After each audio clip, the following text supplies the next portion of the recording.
So, para sa ikalawang distrito, ang ating Liga President, George Bocobo. Yan, syempre bukod po sa ating mga libreng servisyon medikal, ang ating pamahalang lungsod ng Taguig po ay nagkaluwag sa ating ng diagnosis. Patulang tayo po ay makatanggap na rin ng libreng chest x-ray, ECG at ultrasound. Mapapansin niyo po, andyan po ang ating diagnostic para sa ating bumaga ng ating DNO. Kanina lamang po napakinggan na natin ang tinig ng ating mga city councilor. Ngayon naman po, Barangay Sembo, ito nagagala ko na kong ipabatid. Sa mga sandaling ito, kapiling na po natin ang ating kagalang-galang at napakasibag na punong lungsod, Mayor Adelani Cayetano. Salamat! Salamat! Magandang umaga, Barangay Sembo. Ako pinatutuwa na makapiling kayo ngayon at i-welcome sa ating ginaganap na Love Caravan. Sa tuwing bumababa po ako dito sa ating barangay, ako'y natutuwa kasi serbisyo yung hatid natin sa inyong lahat. Pakilabangan po ninyo ang programa, lalo sa panahon na ngayon. Magpa-konsulta ka lang sa pribadong klinika, check-up pa lang, 1,500 na ang makakalta sa iyong budget. Wala pa ho ang mga laboratory, wala po ang mga gamot, wala pa hong referral sa ating mga ospital. So natutuwa po kami na makapiling kayo ngayon. Siyempre hatid ng ating team, no, ang serbisyong ito na inilalapit sa inyo. Yung buong team na po natin ang bumababa. Ito po ay programa na ginagawa na ho sa Taguig for more than a decade already. So ito po ay trademark ng ating pong administrasyon. So welcome po, i-enjoy po natin yung ating mga services today. Hindi na po ako magpapakahaba ng aking mensahe. Baka mapagalitan ako ng doktor. Hindi ako naririnig kasi hindi namin marinig kasi nagsasalita si Mayora. Anyway, sa ibang pagkakataon na lang, mas makaugnayan ko kayo. Sabay mapakilala ko na rin po sa inyo yung bumubuo sa Team TLC na ipapakisuyo ko na po sa inyo. Tulungan po ninyo ang mga taong tumutulong kay Mayora. Kasi ang intensyon naman po ni Mayora ay maayos na natin ang ngayon para sa ating kinabukasan. Makapagtrabaho na tayo ng maayos ngayon para sa ating kinabukasan. Yun ang intensyon ko. So yun po, maraming salamat. At sa lahat ng mga first time na nakakita kay Mayora, meron mo bang first time nakakita kay Mayora? Ako madami. First time nakarinig kay Mayora. Nananabi ko akong marami pang mga okasyon ang magkita po tayo dahil hangad ko at mas makilala ko kayo at syempre mas makilala nyo naman po si Mayora Adelani Cayetano. God bless you all po. Lilipat po muna ako sa ating nutrition session dito para po ma-address ko din po yung mga dumalo sa ating programa. Salamat po sa inyong lahat. Pabalik po ako. Hello and good morning everyone. Nakinig po ba kayo sa lecture kanina? Nakinig kayong mabuti? At ibig sabihin, pag nagtanong ako, makakasagot kayo. Yes, yes. So anyway, noon pa man po, nung nagsisimula pa ako bilang mayor, isinusulong ko na po yung urban farming. Nagtataka po yung iba dati, bakit si Mayora, nasa Metro Manila tayo, bakit niya isinusulong ang urban farming? Para sa akin po kasi, mahalaga yung sustainability effort ng mga lokal na pamahalaan. Ang pagtatanim po, bukod sa nakakakuha na po tayo ng fresh source ng ating makakain, pag ang tinanim niyo po ay mga gulay, nakakatulong pa tayo sa air quality. At alam niyo po ba na merong therapeutic effect ang pagtatanim sa tao? Diba? Nakakawala po ng stress. Gusto ko din po na ipakilala sa tao o paalam sa tao na hindi natin kailangan ng malalaking mga espasyo para tayo ay makapagtanim. Kagaya ng naipaliwanag kanina ng ating team, gamit lang yung mga recyclable materials natin, pinagbasyuhan, pinaglagyan ng inyong tubig, biskwit, pwede yung mapagtaniman. So sana po marami kaming ma-recruit dito. Sabi siguro naman, ano kayong recruitment yun? No?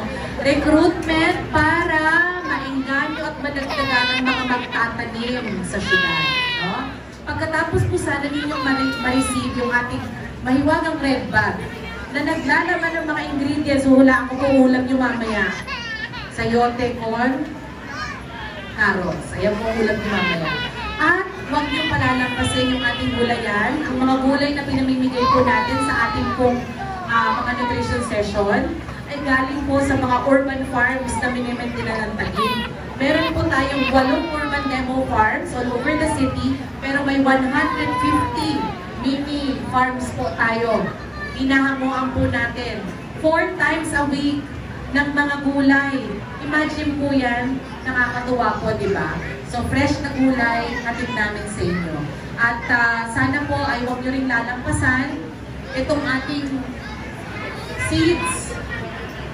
Magtanim po tayo. Pero pwede ho ba, pag kinuha nyo yung buto, huwag kayo diretso sa aparador nyo to. Hindi tutubo. Dapat po, pagkakuha ng seeds, itanim nyo na po agad. Kasi napapawasan din po yung viability ng buto pag pinagtatagal po natin bago natin yan itanim. Salamat po sa atensyon ninyo. Simulan na po natin ang pagbibigay ng ating kits. Thank you sa support po ninyo sa program. At sana po sa iba pang mga programa natin, lagi kayong nandiyan dyan, no? Para sumuporta. God bless you all po. Personal po natin na agaw pambalad ang ating ginabaan po ng sa Mayor natin, Nani Cayetano, at ang team TLC, ang tunay na nagmamalasakit sa bawat pamilyang Tagiganas.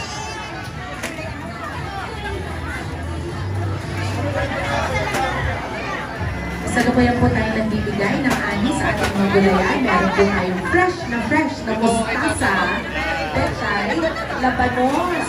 Meron din po tayong okra, ang paborito po namin, okra. Lagi po yan. At syempre, nandiyan pa rin po yung ating tinatayin na mga gagambong. At lawan ng sibuyas. May bonus tayo dito. Diba? Pagka-seat delivery po.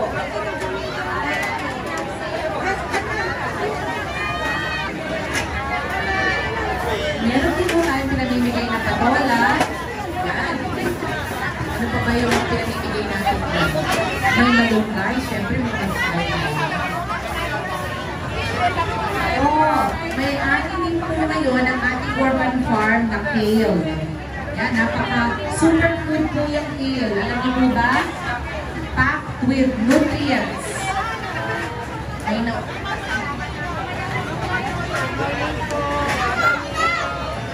Mag-ingat po kayo sa inyong pag-uwi. And thank you again, no? Sa inyong pag-participate sa ating Love Carols. Pinopromote po natin ang exclusive breastfeeding at syempre ang pagkain ng nutritious food. Paalala ng lokal na pamahalaan ng Taguig, mawas-mawasan po natin ang ating salt intake. Naku, at saka po yung sweets, labis na matamis.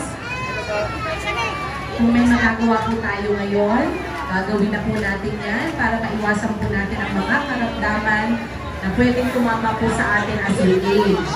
So, tinuturo po talaga natin ang pagbabago sa physical activity ng mga tao at sa kultura po natin sa pagkain. God bless you all! God bless you, Tita. Thank you so much po sa pag-participate.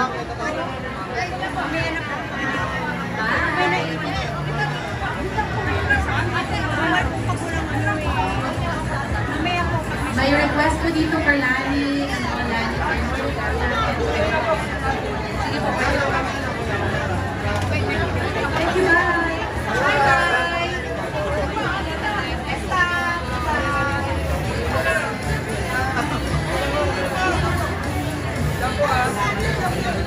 Maraming salamat po sa lahat ng nag-participate. Thank you sa mga staff natin. May nakapagsabi sa akin. Birthday pala ni Kagawad Paul today. Naku naman. Birthday pala ng ating isang kagawad. Naku, happy birthday Kagawad Paul. Ano kayo dito? Pagkakala tayo.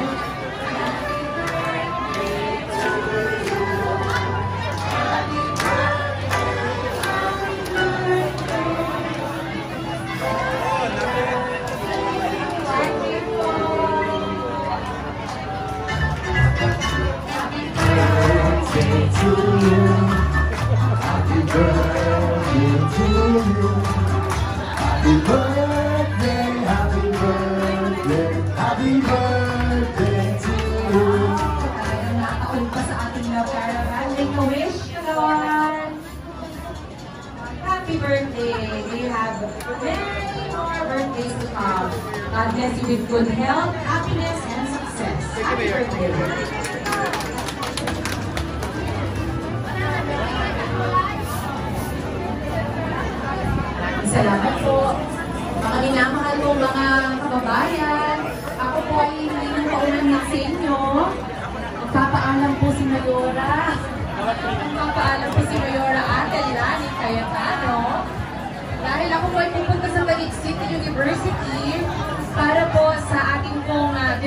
siya ng allowance. Ay! Grabe, si Manoy. Kababayan ko pala ni si Manoy. Anak ko po si Kagawad kami. Ah, iyo po. Wow. Dakon pala na akong mga kababayan ni Bicolano. Harain daw ang mga Bicolano diyan. Ay, ito pala. So, dakon pala talagang maataman sa kuya, Didi. Dahil hindi magpapakyan ang sa inyong kababayan, diyo. Dahil lang gan. Ha? Mga balas namin sa inyo na, boss. Papay, mga balas sa inyo. Sir, thank you. Ay, okay po. Ayan, muli Barangay Sebo, Lungsod ng Taguig. Muli po natin pasalamatan ang ating punong lungsod, Mayor Ate Nani Cayetano. Happy to see everyone po. Muli ang aking paghingi ng dispensa. Magpapaalam po ako sa inyo. Ako po ay pupunta sa Taguig City University para sa pagkakaloob po ng allowance sa ating mga estudyante. Para po sa kaalaman ng mga kabarangay natin dito sa Sembo, ang Taguig City University po, libre ang tuition fee. Tapos kada semestre, meron pa pong 5,000 pesos na allowance ang mga bata. Ganun po ang sistema natin sa Taguig City University. At pag nakuha ng mga bata ang gradong 1.75, may incentive pa pong 5,000 yun. Ganun po ang sistema at proyekto po ng City of Taguig na ginagawa na natin almost for how many years already. So, hinihintay na po ako ng mga estudyante doon, kaya excuse na po muna ako. Salamat po sa inyong lahat. Bahala na po ang ating Love Caravan team sa inyong lahat. God bless you. Thank you so much. Muli Barangay Sebo, Lungsod ng Taguig. Ating po pasalamatan ng Team Nani Cayetano, ang tunay na nagmamalasakit sa bawat pamilya Taguigeño.